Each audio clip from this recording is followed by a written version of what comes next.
आपल्या सुरेल आणि भावस्पर्शी गायिकेने मराठी गझलला जागतिक स्तरावरती नेणारे गझलवाज भीमराव पांचाळ यांच्या अमृत महोत्सवी वर्षानिमित्त स्नेह गझल या भव्य सोहळ्याचं आयोजन राम गणेश गडकरी रंगायतन येथे करण्यात आलं आहे।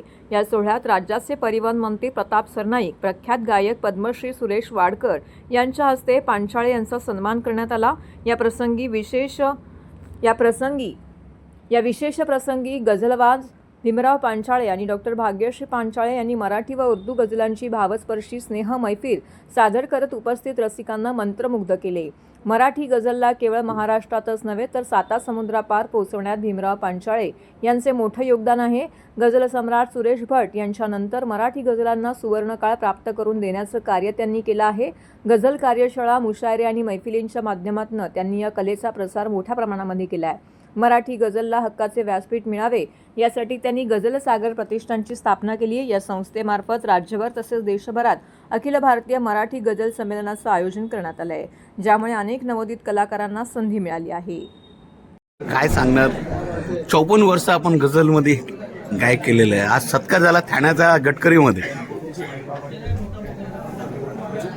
काय सांगू मी, इतकं आनंदित आहे आणि एक असं म्हणतात की कारवा आहे गझलचा, जायचे आहे पुढे, की मराठी गझल वैभव न्यायचे आहे पुढे, तेच प्रयत्न सुरू आहेत। आणि त्याला आता आजचं हे निमित्त लाभलं की रसिकांना 75 तेवढी महत्त्वाची नाही आहे, पण त्या निमित्ताने गझल ऐकवायला मिळते आहे, सगळ्या जुन्या नव्या साथीदारांना भेटायला मिळत आहे आणि रसिकांना भरपूर ऐकवायला मिळतं आहे। आज हा आनंद आहे आजच्या दिवसाचा आणि म्हणून खूप खुश आहे। जसं आपण म्हणायला की हा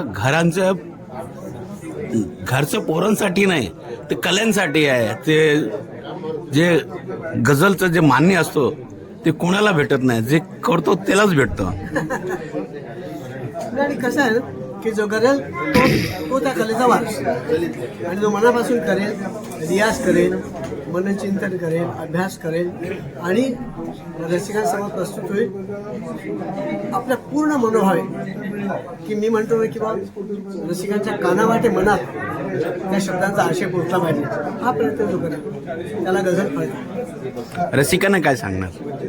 रसिक तर मायबापच आहे, त्यांच्या जीवावर हा प्रवास आहे। रसिक आणि मीडिया यांनी आम्हाला तारलं, असं मी नेहमी सुरेश भटे तेच म्हणायचे आणि मी तेच की आम्हाला रसिकाश्रय लाभतो, म्हणून आम्ही आज हा कारवा गझलचा कारवा घेऊन आम्ही येऊ शकतो। त्याला सर्वस्वी रसिक कारणीभूत, त्यांची दाद कारणीभूत आहे, त्यांचं प्रेम कारणीभूत। सर, अमृत महोत्सव आपला साजरा करण्यात येत आहे आणि गझल सातत्याने पण आपण सातत्याने गात राहणं, यापुढे सुद्धाही गायन करत राहणार का? गायची इच्छा आहे, पण जोपर्यंत गळा चालतो, जोपर्यंत गळ्यामध्ये व्यवस्थित दम आहे, उतरत नाही, तोपर्यंत गायचं, पण हळूहळू गाणं कमी करायचं आणि शिकवण्याचं काम जास्त करायचं, अशी इच्छा। गझलचं गुरुकुल त्यासाठी असावं, असा एक मानस आहे। Thank you sir.